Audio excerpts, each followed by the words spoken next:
जय श्री हरि। मोक्षदा एकादशी व्रत कथा। महाराज युधिष्ठिर ने कहा, हे भगवान, आप तीनों लोगों के स्वामी, सबको सुख देने वाले और जगत के पति हैं।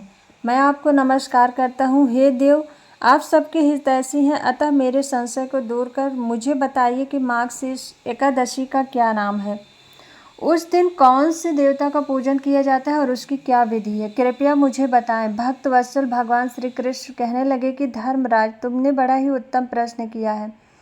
इसके सुनने से तुम्हारा यश संसार में फैलेगा। मार्गशीर्ष शुक्ल एकादशी अनेक पापों को नष्ट करने वाली है। इसका नाम मोक्षदा एकादशी है। इस दिन दामोदर भगवान की धूप, दीप, नैवेद्य आदि से भक्तिपूर्वक पूजा करनी चाहिए। अब इस विषय में मैं एक पुराणों की कथा कहता हूँ। गोकुल नाम के नगर में वैखानस नाम का राजा राज करता था। उसके राज्य में चारों वेदों के ज्ञाता ब्राह्मण रहते थे। वह राजा अपनी प्रजा का पुत्रवत पालन करता था। एक बार रात्रि में राजा ने एक स्वप्न देखा कि उसके पिता नरक में हैं। उसे बड़ा आश्चर्य हुआ। प्रातः वह विद्वान ब्राह्मणों के पास गया और अपना स्वप्न कह सुनाया। कहा, मैंने अपने पिता को नरक में कष्ट उठाते देखा है। उन्होंने मुझसे कहा है कि मैं नरक में पड़ा हूँ, यहाँ से मुझे मुक्त कराओ। जब से मैंने ये वचन सुने हैं तब से मैं बहुत बेचैन हूँ। चित्त में बड़ी अशांति हो रही है। मुझे इस राज्य, धन, पुत्र, स्त्री, हाथी, घोड़े आदि में कुछ भी सुख प्रतीत नहीं होता है। क्या करूं? राजा ने कहा, हे ब्राह्मण देवताओं, इस दुख के कारण मेरा सारा शरीर जल रहा है। अब आप कृपा करके कोई तप, दान, व्रत आदि ऐसा उपाय बताइए जिससे मैं अपने पिता को मुक्ति दिला सकूं। उस पुत्र का जीवन व्यर्थ है जो अपने माता पिता का उद्धार न कर सके। एक उत्तम पुत्र जो अपने माता पिता का, पूर्वजों का उद्धार करता है, वह 1000 मूर्ख पुत्रों से अच्छा है। जैसे एक चंद्रमा सारे जगत में प्रकाश कर देता है परंतु हजारों तारे नहीं कर पाते हैं।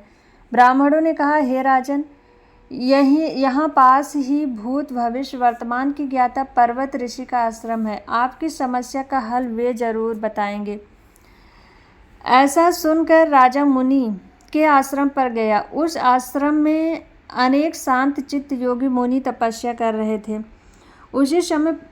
उसी जगह पर्वत मुनि भी बैठे हुए थे। राजा ने मुनि को साष्टांग दंडवत किया। मुनि ने राजा से सांगोपांग कुशल पूछे।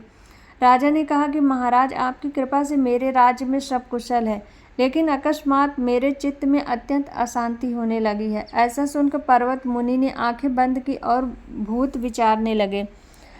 फिर बोले, हे राजन, मैंने योग के बल से तुम्हारे पिता के कुकर्मों को जान लिया है। उन्होंने पूर्व जन्म में कामातुर हो एक पत्नी को रति दी, किंतु सौत के कहने पर दूसरी पत्नी को ऋतुदान मांगने पर भी नहीं दिया। उसी पाप कर्म के कारण तुम्हारे पिता को नरक में जाना पड़ा है।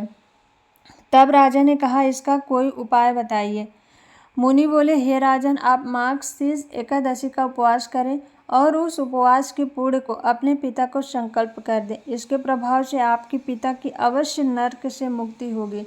मुनि के यह वचन सुनकर राजा महल में आया और मुनि के कहने के अनुसार कुटुंब सहित मोक्षदा एकादशी का व्रत किया। इसके उपवास का पुण्य उसके पिता को अर्पण किया।